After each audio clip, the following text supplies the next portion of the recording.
નમસ્કાર મિત્રો દેશ અને દુનિયાના તાજા સમાચારમાં તમારું સ્વાગત છે। સૌથી મોટા સમાચાર સામે આવ્યા છે અમદાવાદમાં બનશે નવી ડીઈઓ કચેરી। વધતી સ્કૂલો, વધતું કામના ભારણ અને જગ્યાના અભાવને જોતા અમદાવાદમાં ફરી એક નવી ડીઈઓ કચેરી બનાવવાનો નિર્ણય લેવાયો છે। આગામી સમયમાં અમદાવાદ પશ્ચિમ અને પૂર્વ એમ બે અલગ અલગ ડીઈઓ કચેરી બનશે। આ અંગે શિક્ષણ વિભાગે ડીઈઓ પાસેથી પૂર્વ વિસ્તારની શાળાઓની વિગતો માંગી છે, ત્યારે નવી કચેરીના નિર્માણથી અમદાવાદ શહેર અને ઔડાનો વિસ્તાર વધતા ડીઈઓનું ભારણ ઘટવાનું છે। મિત્રો, અન્ય મહત્વના સમાચારની વાત કરીએ તો અમરનાથ યાત્રાથી જમ્મુ કાશ્મીરના અર્થતંત્રને 400 કરોડનો ફાયદો થયો છે। અમરનાથ યાત્રા અને જમ્મુ કાશ્મીરના અર્થતંત્ર માટે આશીર્વાદરૂપ સાબિત થઈ છે, જેનાથી લગભગ 400 કરોડનો બૂસ્ટર ડોઝ મળવાનો અંદાજ છે।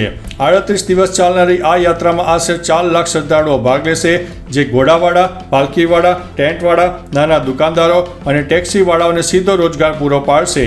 આતંકી હુમલા બાદ પર્યટન ઉદ્યોગને આ યાત્રા ફરી જીવંત કરી છે।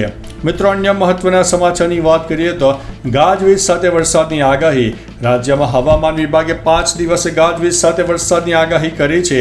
હવામાન વિભાગ દ્વારા કચ્છ અને સૌરાષ્ટ્રમાં 24 કલાકમાં અતિ ભારે વરસાદની શક્યતા છે। ઉત્તર અને મધ્ય ગુજરાતમાં સામાન્યથી મધ્યમ વરસાદ પડવાની શક્યતા છે। 3 સિસ્ટમ સક્રિય થતાં રાજ્યમાં ભારેથી અતિ ભારે વરસાદ થવાની શક્યતા છે। 5 દિવસ માછીમારો દરિયો નહીં ખેડવા માટે પણ સૂચના આપી દેવામાં આવી છે। દરિયાકાંઠાએ 45 થી 55 કિલોમીટર પ્રતિ કલાકની ઝડપે પવન ફૂંકાઈ શકે છે।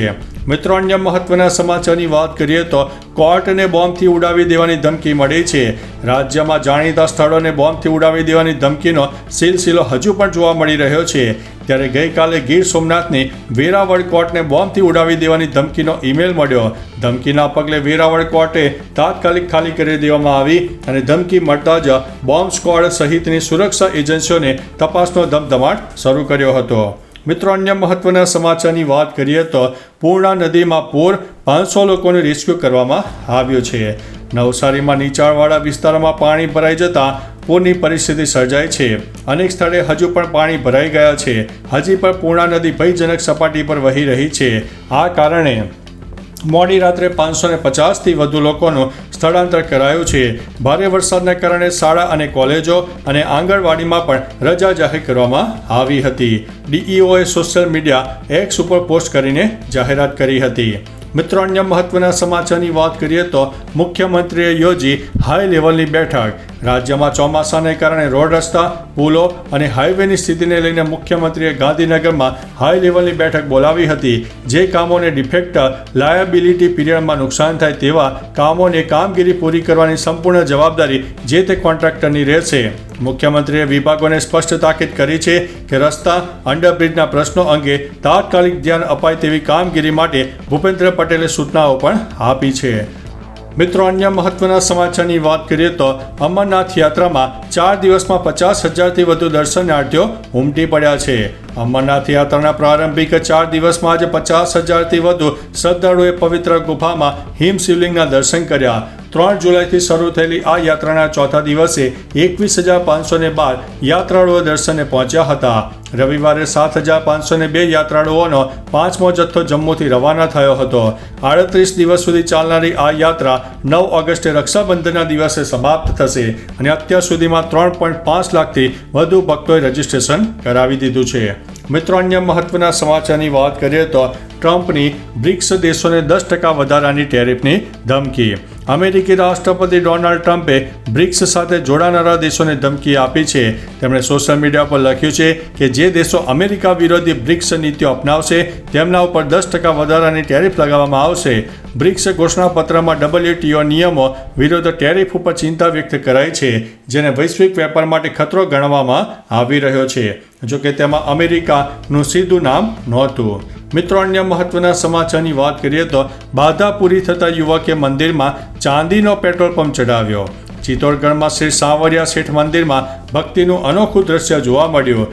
ડુંગલાના ઉદ્યોગપતિ માંગીલાલ જરોલી અને પરિવારે તેમની ઈચ્છા પૂરી થતાં ભગવાનને 10 કિલો ચાંદીનો પેટ્રોલ પંપ ભેટમાં આપ્યો।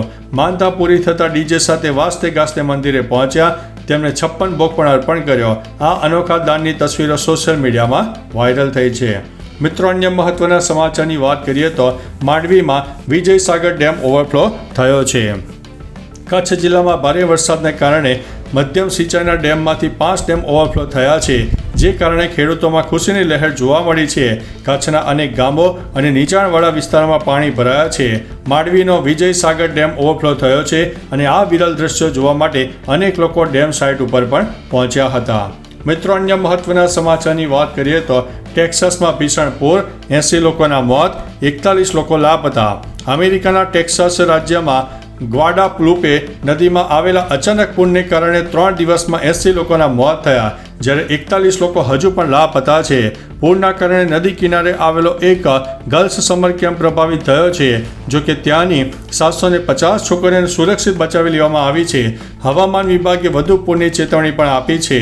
પીએમ મોદીએ પણ આ દુર્ઘટના ઉપર દુઃખ વ્યક્ત કર્યું છે.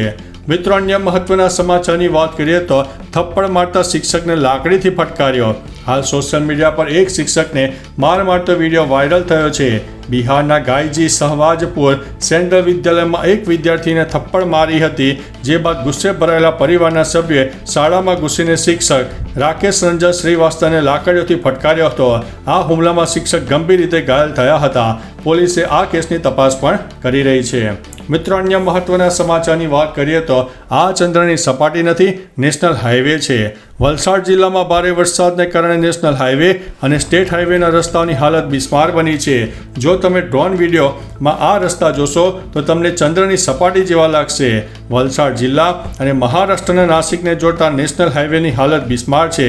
વાહન ચાલકોને 1 કલાકનું અંતર કાપવામાં 5 કલાક જેટલો સમય લાગે છે. મિત્રો અન્ય મહત્વના સમાચારની વાત કરીએ તો નવસારી જિલ્લામાં 2.5 ઇંચ જેટલો સરેરાશ વરસાદ નોંધાયો. નવસારી શહેર સહિત જિલ્લામાં અવિરત વરસાદ વરસ્યો. નવસારી જિલ્લામાં સરેરાશ 2.5 ઇંચથી વધુ વરસાદ નોંધાયો. ભારે વરસાદને કારણે પૂર્ણા, અંબિકા અને કાવેરી નદીના જળ સપાટીમાં વધારો નોંધાયો. પૂરની પરિસ્થિતિને ધ્યાનમાં લઈને જિલ્લા વહીવટીતંત્રએ નવસારી અને જલાલપોર તાલુકાની આંગણવાડી અને શાળાઓમાં રજાની જાહેરાત કરી છે. મિત્રો અન્ય મહત્વના સમાચારની વાત કરીએ તો આપના નેતા ચેતર વસાવાની ધરપકડ થઈ છે. આ અંગે કોંગ્રેસ નેતા અને વાંસદા વિધાનસભાના ધારાસભ્ય અનંત પટેલ નારાજ છે. જો આવનારા દિવસોમાં વસાવાને છોડવામાં નહીં આવે તો અનંત પટેલે જન આક્રોશ રેલી અને ન્યાય યાત્રા યોજવાની ચીમકી આપી છે. અનંત પટેલ મુજબ ભાજપની આદિવાસી વિરોધી માનસિકતા થઈ ગઈ છે. વસાવાની ધરપકડ ગેરકાયદેસર છે. ધરપકડ સમયે કોઈ અરજી કે એફઆઈઆર દાખલ થઈ ન હતી. ટિકિટના ડરથી ભાજપના આદિવાસી નેતાઓ મૌન છે. મિત્રો અન્ય મહત્વના સમાચારની વાત કરીએ તો મધુબન ડેમના 10 દરવાજા ખોલાયા. વલસાડ જિલ્લામાં ભારે વરસાદ નોંધાયો. વરસાદના કારણે મધુબન ડેમના પાણીમાં મોટા પાણીની આવક થઈ છે, જેથી 10 દરવાજા 1.80 મીટર ખોલાયા છે. હાલ ડેમનું રૂલ લેવલ જાળવવા માટે 70.70 મીટરે પહોંચ્યું છે. ડેમમાંથી દમણગંગા નદીમાં પાણી છોડવામાં આવ્યું છે. ડેમમાંથી 58,044 ક્યુસેક પાણી નદીમાં છોડવામાં આવ્યું છે, જેના કારણે નદી કિનારાના ગામડાઓને એલર્ટ કરી દેવામાં આવ્યા છે. મિત્રો અન્ય મહત્વના સમાચારની વાત કરીએ તો સાબરકાંઠામાં વરસાદી વાતાવરણ. હવામાન વિભાગની આગાહી અનુસાર સાબરકાંઠામાં વરસાદી વાતાવરણ જામ્યું. છેલ્લા 24 કલાકમાં વડાલીમાં સૌથી વધુ 2 ઇંચ જેટલો વરસાદ નોંધાયો. હિંમતનગરમાં હાથીમતી પિકઅપ વિયર ઉપરવાસમાં થયેલા વરસાદને કારણે ઓવરફ્લો થયો છે. વડાલીમાં 54 મિલીમીટર, હિંમતનગરમાં 31 મિલીમીટર, ઈડરમાં 14 મિલીમીટર, પ્રાંતિજમાં 10 મિલીમીટર, તલોદમાં 11 મિલીમીટર, વિજયનગરમાં 3 મિલીમીટર અને પોશીનામાં 7 મિલીમીટર વરસાદ નોંધાયો છે. મિત્રો અન્ય મહત્વના સમાચારની વાત કરીએ તો ગાંધીધામમાં 2 કલાકમાં ધોધમાર 2 ઇંચ જેટલો વરસાદ નોંધાયો છે. હવામાન વિભાગની આગાહી અનુસાર કચ્છના ગાંધીધામમાં ધોધમાર વરસાદ વરસ્યો. ગાંધીધામમાં 2 કલાકમાં 2 ઇંચ વરસાદ વરસી ગયો. પાલિકાની પ્રી મોન્સૂન કામગીરી પાણીમાં ગઈ હોય તેવું લાગી રહ્યું છે. રાત્રે પણ વરસેલા વરસાદથી શહેરના અનેક માર્ગો પર પાણી ભરાઈ ગયા હતા. સવારે નોકરી ધંધાએ જતા લોકો પરેશાન થયા હતા. સાથે સ્કૂલે જતા બાળકોને પણ હાલાકીનો સામનો કરવો પડ્યો હતો. તો ચાલો મિત્રો, ફરીથી દેશ અને દુનિયાના સુપરફાસ્ટ સમાચાર લઈને મળતા રહીશો. ત્યાં સુધી અમને રજા આપશો. નમસ્તે.